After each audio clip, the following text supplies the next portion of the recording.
최고 기온과 초열대야 기록에 이어 전국의 폭염 일수까지 관측 이래 최고 기록을 모두 경신했습니다. 2016년이 이제 추정하기는 굉장히 수온이 높았기 때문에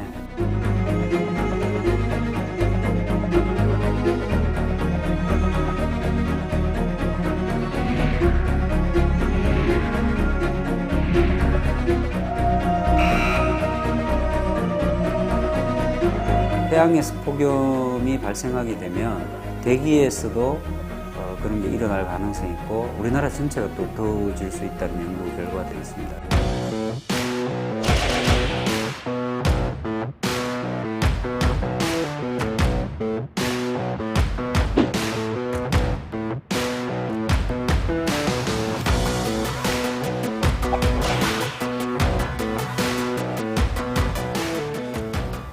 예, 저는 한국해양과학기술원에 근무하는 해양기후를 근무하는 과학자인데요. 한 20년 가까이 해양이 어떻게 변하는지, 기후 변화에 따라서 어떻게 변하는지 연구를 해왔습니다.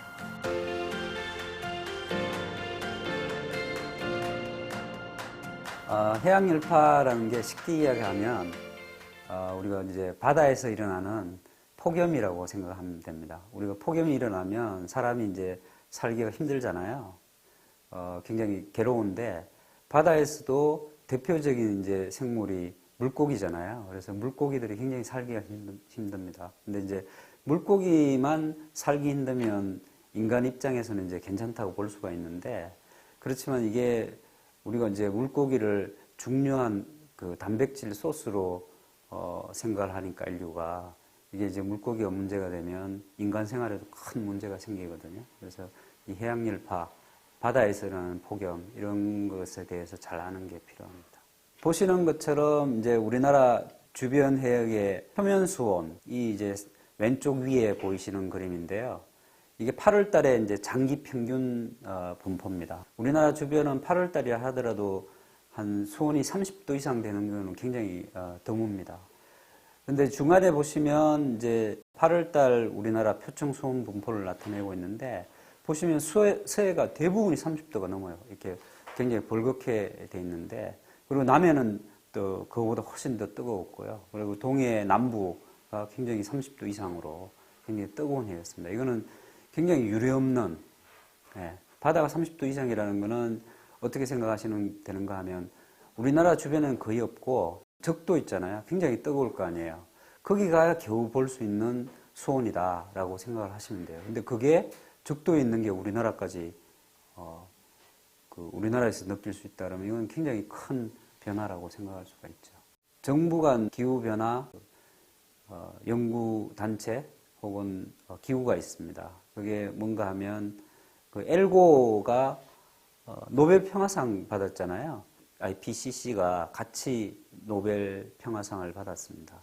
그 기관에서 매 5년 또는 7년마다 그동안 그 해양 또는 지구의 기후가 어떻게 변해왔는지 이런 거를 평가를 하고 보고서를 내거든요. 그래서 그 관련해서 최근에 이제 2016년에 해양과 빈권에서 일어나는 그 기후 변화에 대해서 특별 보고서를 냈습니다. 보시는 그림은 그 중에 일부인데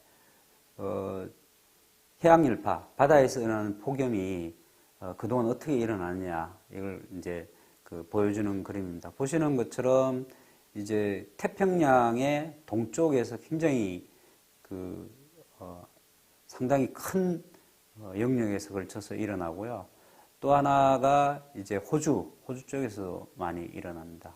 우리나라 주변 보면 여기서는 이제 서해만 일어난 걸로 돼 있는데 실제로는 남해, 동해에서도 이제 일어나고요.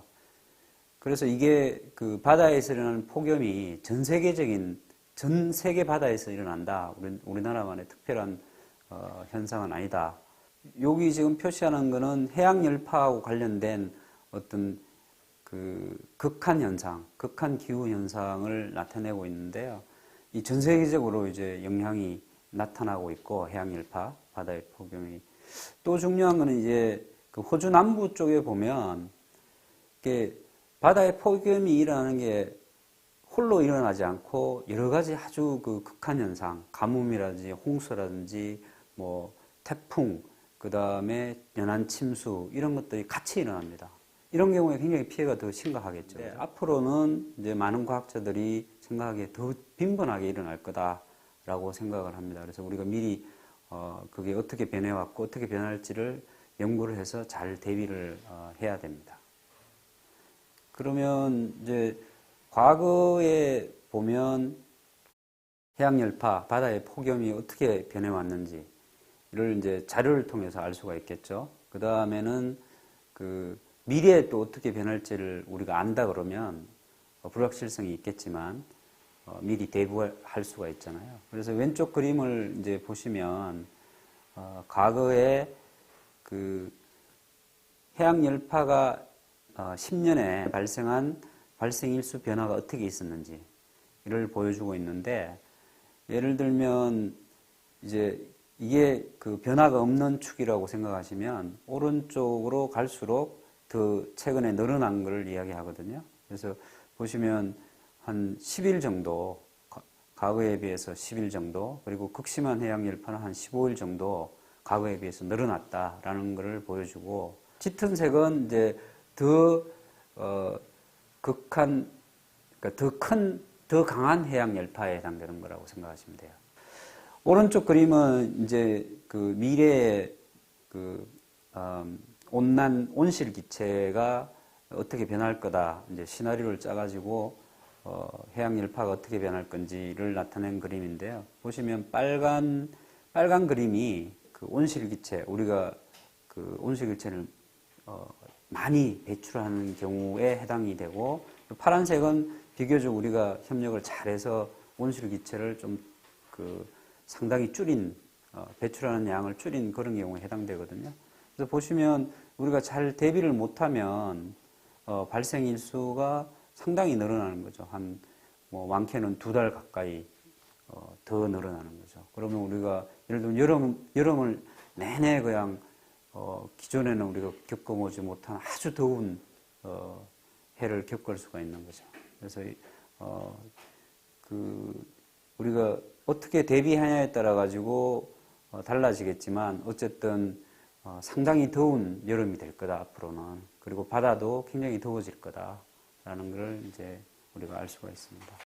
그러면 바다가 더워진다는 게 어떤 영향이 있는지 그런 걸 먼저 좀 살펴보도록 하겠습니다. 보시는 그림은 이제 그 조금 전에 보여드렸던 태평양의 동쪽, 그러니까 미국 주변 해역에서 그 평소보다 엄청나게 더운 그 물이 해수가 2년 이상 지속이 됐어요. 2년 이상. 특별한 현상이고 생태계의 영향이 커가지고 이 사람들이 이름을 불렀습니다. 뭐라고 했는가 하면 블랍이라는, 여기 보시면 블랍이라고 하잖아요. 이게 어떤 특별하게 눈에 띄는 어떤 부분으로 보실 수가 있는데, 이렇게 빨갛게 이렇게 눈에 띄잖아요. 그래서 이게 지금 그림에는 작게 보이지만 뭐 엄청난 몇천 킬로미터 정도의 크기를 가지고 있어서 여기에 뭐 굉장히 생태계나 혹은 어족 자원, 어류 자원이 굉장히 많은데 그런 것들이 상당히 많이 줄어들었습니다. 그래서 추정하기에는 뭐 어업이 일부 어종에 대해서는 어업이 폐쇄가 되고 수백만 달러 이상의 경제 손실이 발생했다. 그런 것들이 이제 죽고 뭐 감소하고 이러기 때문에, 그래서 엄청나게 큰 영향을 미쳤고요. 그래서 이 해양열파 연구를 더 촉진시키는 계기가 됐습니다.